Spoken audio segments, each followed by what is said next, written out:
नमस्कार, बहुत स्वागत। एक अच्छी खबर के साथ करेंगे शुरुआत। इंदौर में एक मासूम की जिंदा दिली देखने को मिली है। इंदौर में ट्रेन एक्सीडेंट में हाथ पैर कटने के बाद अनाथ बच्चे को एमबा अस्पताल में भर्ती करवाया गया। इस मासूम ने वार्ड को क्रिकेट का मैदान बना लिया। पलंग की पिच पर वो बल्लेबाजी करता नजर आया। 3 मार्च का वाकया है। रतलाम के पास रेलवे ट्रैक पर खून से लथपथ ये मासूम मिला था। हादसे में इसका एक पैर और एक हाथ अलग हो गया था। पुलिसकर्मी अब इस मासूम की देखभाल कर रहे हैं, लेकिन इस बीच जो तस्वीरें आई इस बच्चे के जज्बे की, जिंदा दिली की, वो मिसाल उनके लिए छोटा शब्द है।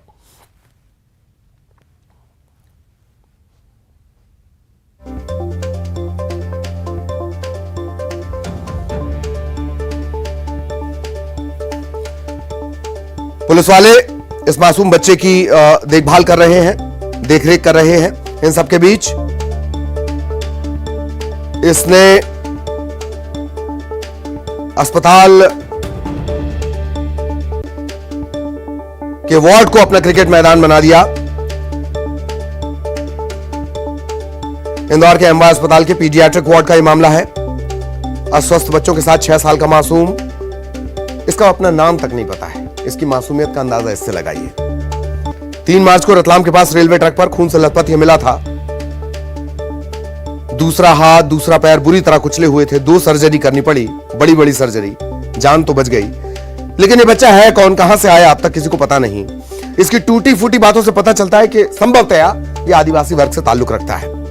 अब अस्पताल का स्टाफ है, जीआरपी है, भर्ती मरीजों के अटेंडर हैं, वो इसे संभाल रहे हैं। वही इसके तीमारदार हैं। जिसका कोई परिवार नहीं, अस्पताल उसका परिवार बन गया। इंदौर के एमबा अस्पताल की तस्वीरें।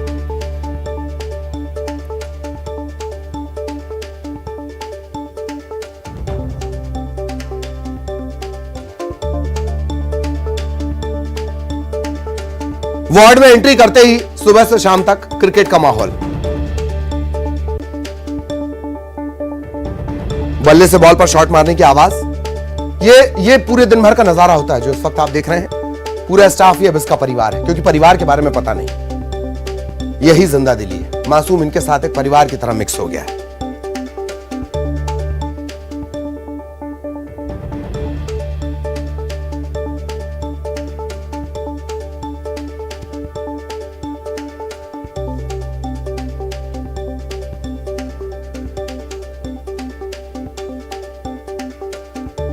ये तस्वीरें आप देख रहे हैं इंदौर के एमबा अस्पताल की।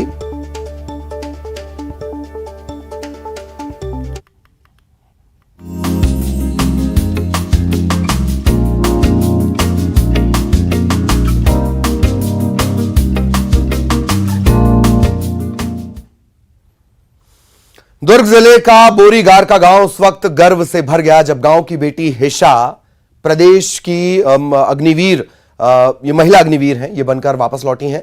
स्टेशन से गांव तक इस होनहार बिटिया का ग्रैंड वेलकम देखते ही बना।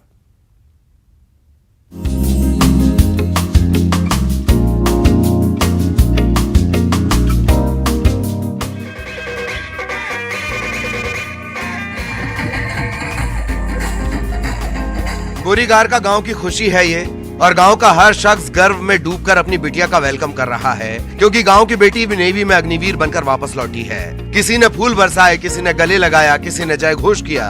घंटों तक ये दौर चलता रहा। हालांकि इस बीच बिटिया की आंखों पर चश्मा था और दिल नम, क्योंकि इस स्वागत और खुशी का आधार अब इस दुनिया में नहीं था। यही वजह रही कि बिटिया हिशा जब घर पहुंची तो सबसे पहले अपनी जिंदगी की सबसे बड़ी कमांड को सैल्यूट किया। हिशा को स्टेशन पर ही पता चला कि उसके पिता संतोष बघेल इस दुनिया में नहीं है, और घर वालों ने यह बात इसलिए छिपाई क्योंकि वो नहीं चाहते थे कि कठिन ट्रेनिंग के दौरान बेटी का संबल टूटे।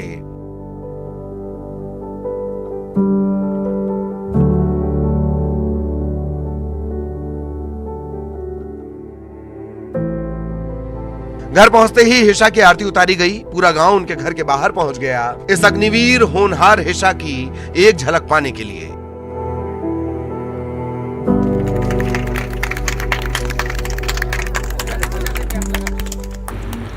मुझे आई फील प्राउड, मुझे बहुत ही अच्छा लग रहा है। और मेरा बचपन से सपना था कि मैं डिफेंस फोर्स में जाऊं, और आई फील प्राउड कि मैं अग्निवीर स्कीम अग्निवीर बैच की फर्स्ट महिला SSR हूँ।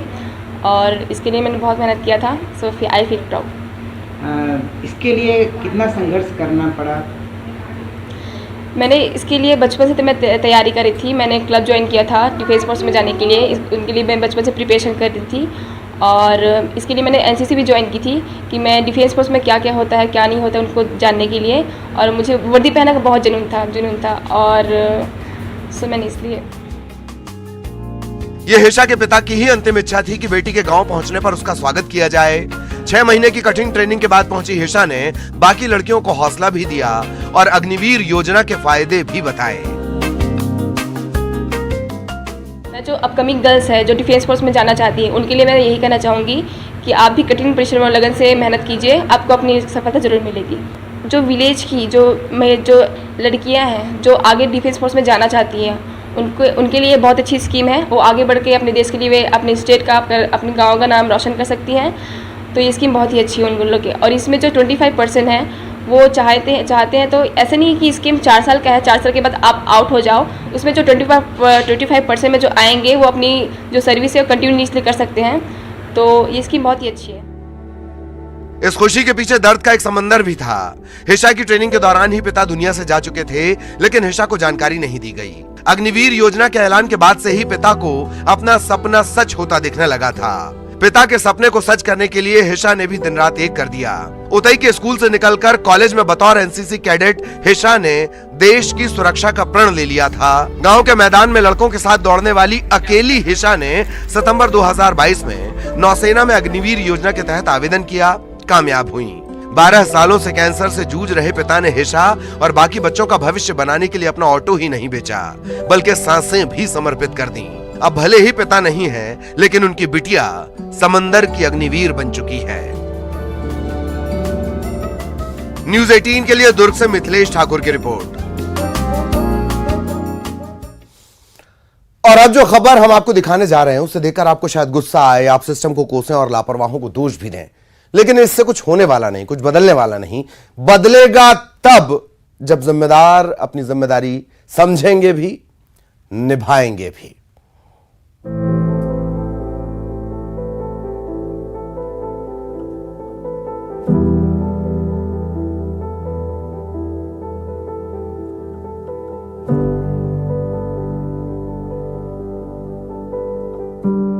लाडली लक्ष्मी है वो, होनहार भी। उसे कहा भी गया था, खूब पढ़ो बिटिया, खूब बढ़ो बिटिया, हम तुम्हारे साथ हैं, प्रशासन तुम्हारे साथ है। लेकिन दिल दहल जाएगा, कलेजा कांप जाएगा जब सुनेंगे इस लाडली की व्यथा।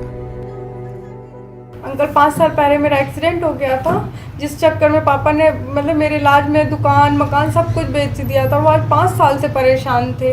आए दिन रोज़ हमारे घर में कहीं दूध वाला, कहीं किराने वाला, कहीं किश्त वाला, कहीं कर्जदार रोज़ पैसे मांगने आ रहे थे। थक चुके थे वो सारा इस डिप्रेशन में आकर उन्होंने सुसाइड कर लिया। मेरा सम्मान समारोह में जाने का एक ही मोटिव था कि मैं अपनी आवाज़ ऊपर तक पहुंचाऊं, सरकार तक पहुंचाऊं और जो मेरे लिए हो सकता है वो मैं अपने लिए मदद करूं। और मेरा वो मोटिव पूरा हुआ। कलेक्टर सर ने मुझे आश्वासन दिया कि वो मेरे आगे ट्रीटमेंट के लिए, मेरे एजुकेशन के लिए, इवन जो भी योजनाओं का लाभ मेरे परिवार को मिल सकता है, BPL कार्ड, गरीबी रेखा कार्ड, जो भी योजना है सभी का लाभ मिलेगा। लेकिन आज मेरे फादर 1 साल से कलेक्ट्रेट ऑफिस के चक्कर काट रहे। कहीं कहते कलेक्टर सर से मिलो, तो कहीं कहते नीरज सर से मिलो, कहीं लोकसभा केंद्र जाओ, कहीं नगर निगम जाओ, कोई सुनवाई नहीं हुई। अगर आज वो सुन लेते तो आज मेरे पापा मेरे साथ होते और जिंदा होते। वादा नहीं टूटा, टूट गया था एक बाप। साल भर से कोशिश करते करते, कर्ज का तकाजा करने वालों को समझाते समझाते, एक दफ्तर से दूसरे दफ्तर चक्कर लगाते लगाते टूट गया था वो जिसने बिटिया को बोझ नहीं माना, तब भी नहीं जब 5 साल पहले वो और उसका भाई दुर्घटना का शिकार हो विकलांग हुए। दुकान घर सब कुछ लगा दिया दोनों के इलाज में। मेधावी लाडली बिस्तर से ही हौसला बनाए रही। ऐसे ही हालात में उसने हाई स्कूल की परीक्षा दी और मेरिट में आई। नतीजा लाडली को सम्मान मिला, हौसला मिला, सर्टिफिकेट मिले और वायदा मिला। लेकिन क्या पता था टूट जाने वाला ये वादा खुद नहीं टूटेगा, बल्कि टूटेगा एक परिवार, एक बाप, एक बिटिया और सबसे अव्वल वो भरोसा जो सिस्टम पर कर लिया गया। कोई नहीं सुनेगा हमारी। मैंने बोला नहीं पापा, सरकार सुनेगी हमारी। मैं कलेक्टर सर को कल सुबह फिर फ़ोन करूँगी, मैं महापौर से फिर से बात करूँगी। बोले नहीं बेटा, आज 1 साल से अगर वो सुन लेते तो अपनी स्थिति इतनी ख़राब नहीं होती है। मैंने बहुत समझाया, बोले फिर उन्होंने फ़ोन काट दिया। एक बाप साल भर तक चक्कर लगाता रहा, एक दफ्तर से दूसरे, दूसरे से तीसरे दफ्तर। दौर ऐसा भी आया कि घर भूखमरी की कगार तक पहुंच गया। कुछ महीने पहले घर में सिलेंडर खत्म हो गया था, खाने को नहीं था, तो वो अपना ब्लड बेच के सिलेंडर लेके आए। पिता प्रमोद गुप्ता की खुदकुशी के बाद पूरा परिवार सदमे में है। घर में चीख पुकार मची है। उधर पुलिस मर्ग कायम कर जांच करने में लगी है। प्रथम दृष्टया घर वालों से पूछताछ की गई तो घर वालों ने बताया हमें कि घर से ये सुबह 4 बजे के करीब अपनी दुकान पर जाने के लिए निकले थे। इनका घर ट्रांसपोर्ट नगर में है, दुकान भी ट्रांसपोर्ट नगर में है। जब इनका फ़ोन नहीं लगा और इनको 8-9 बजे तक कुछ सूचना नहीं मिली तो घर वालों ने इनको ढूंढना चालू किया। तब इन्हें ये तथ्य इनके प्रकाश में आए, इन्होंने पुलिस को सूचना दी। पुलिस मर्ग कायम करके जाँच में जुटी हुई। सवाल ये कि गुप्ता परिवार की हालत का जिम्मेदार आखिर कौन है? क्यों एक पिता टूट गया? क्यों उसे दफ्तरों के चक्कर लगवाए गए? क्यों उसने खुदकुशी की? क्यों एक होनहार लाडली आज ये सवाल कर रही है? शिवेंद्र सिंह बघेल, न्यूज़ 18, सतना।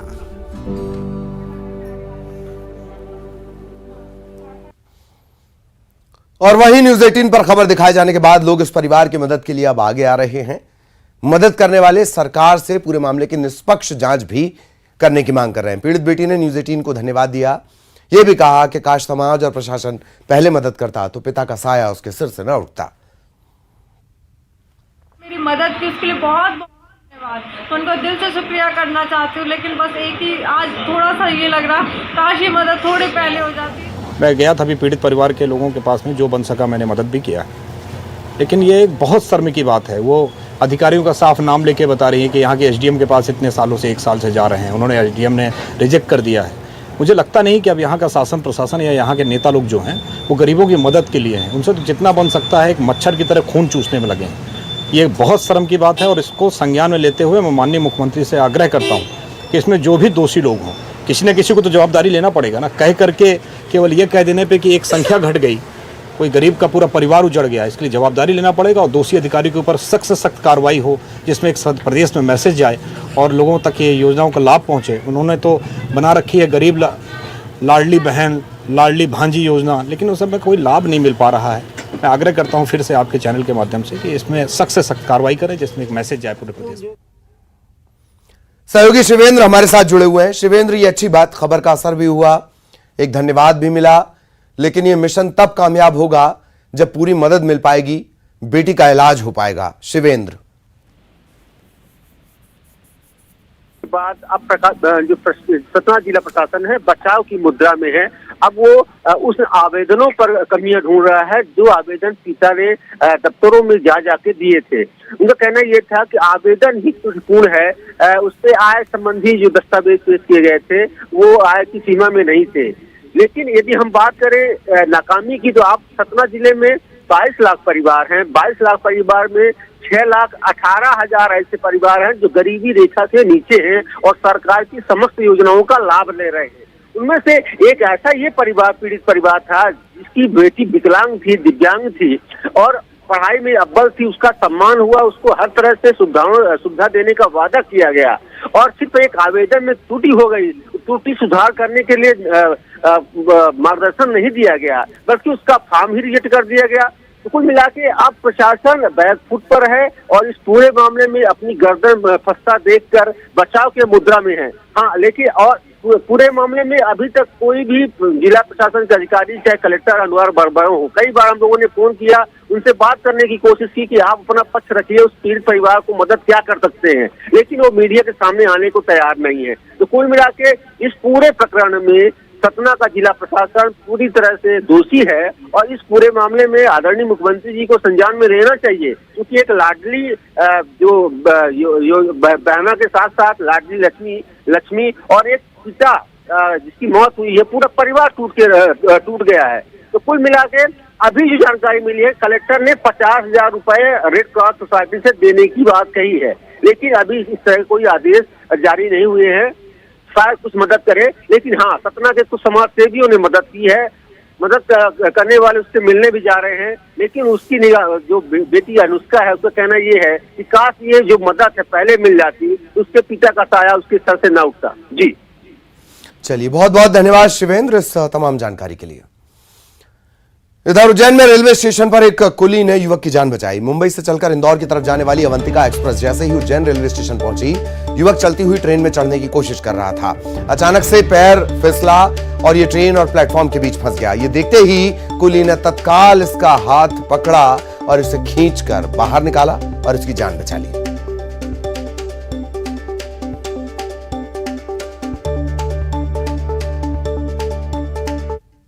उस टाइम पे और एक यात्री चाय पानी पीने के लिए उतरे नीचे और थोड़े चलने में असमर्थ थे वो, और जैसे ही ट्रेन चली वो चलती ट्रेन में चढ़े और चढ़ नहीं पाए और उनका पैर फिसल गया, तो वो गाड़ी के नीचे आने वाले तो उस समय हमने खींच लिया उनको निकाल के। तो वो आपको डर नहीं लगा, क्योंकि हमने देखा है कि आप उसको खींच रहे हैं, आप खुद भी थोड़ा सा लड़खड़ाए और फिर उसको खींचा? उस टाइम पे क्या है कि अब जान बचाना जरूरी है ना सबसे की, ठीक है जो मालिक ने करा। और अब अंबिकापुर से बड़ी खबर, न्यूज 18 की खबर का हुआ है असर। बतौली में गुड़ फैक्ट्री को प्रशासन ने सील कर दिया है। खौलते गुड़ की कड़ाही में एक नाबालिग गिर गया था। न्यूज 18 ने प्रमुखता से खबर दिखाई और अब इसका असर यह कि फैक्ट्री को सील कर दिया गया है। अंबिकापुर के बतौली में गुड़ फैक्ट्री सील कर दी गई है। न्यूज 18 की खबर का असर।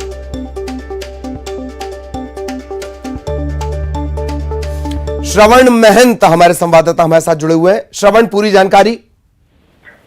बतौली ब्लॉक के बिलासपुर में खंडसारी गन्ने की फैक्ट्री स्थापित है, जहाँ ड्राई कर गुड़ बनाया जाता है। वहाँ पर रहा है कि नाबालिगों से काम करवाया जाता है, लेकिन ये चीजें तब सामने निकल कर आई जब नाबालिग उस खोलते हुए गुड़ के कड़ाह में गिर गया और वो गंभीर रूप से घायल हो गया।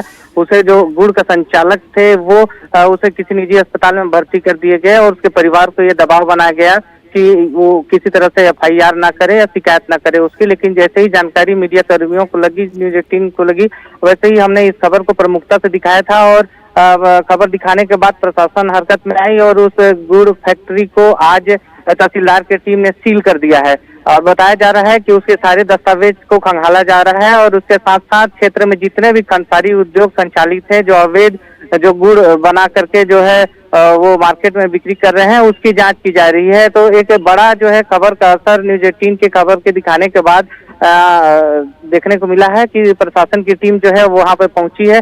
हालांकि अभी उस जो नाबालिग है उसकी क्या स्थिति है ये खुलकर सामने नहीं निकल रही है, क्योंकि निजी अस्पताल में भर्ती है। लेकिन ये जरूर है कि श्रम नाबालिग का मामला था तो श्रम विभाग की टीम भी वहां मौके पे पहुंची थी, उसके साथ में पुलिस और तमाम प्रशासन की टीम वहां पहुंचकर उस उद्योग को सील कर दिया गया है। बिल्कुल बिल्कुल, बहुत बहुत धन्यवाद श्रवण इस तमाम जानकारी के लिए। और अब बात महुए की। मध्य प्रदेश का महुआ अब विदेशों में महकेगा। ऑर्गेनिक चाय इसके जरिए बनेगी। ऑर्गेनिक चाय बनाने के लिए मध्य प्रदेश से 200 टन महुआ इंग्लैंड भेजा जाना है। इसमें अकेले बैतूल से 100 टन महुआ इकट्ठा किया जा रहा है। इससे आदिवासियों की सालाना आमदनी 3 से 4 गुना बढ़ेगी। ये महुआ जा रहे विदेश, सरकार अच्छा लग रहा है। अब कितना फायदा होगा अब आपको? ये हमको फायदा होगा सर 3 गुना।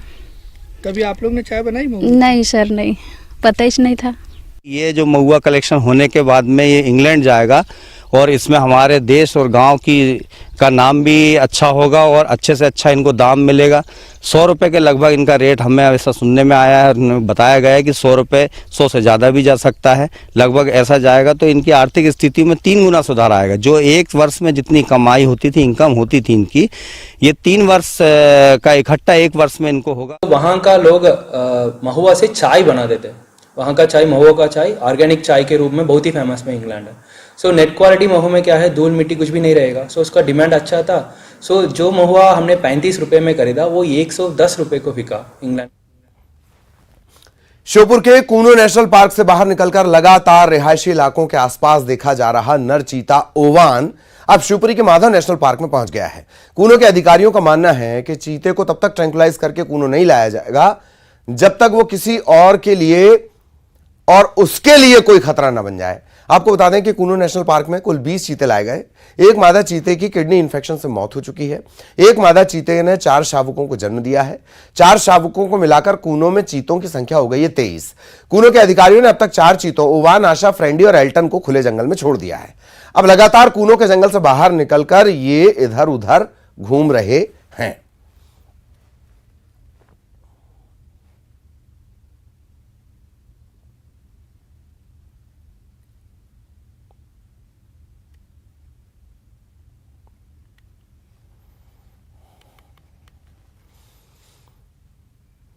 और इसी के साथ इस बुलेटिन में इतना ही। खबरें जारी हैं।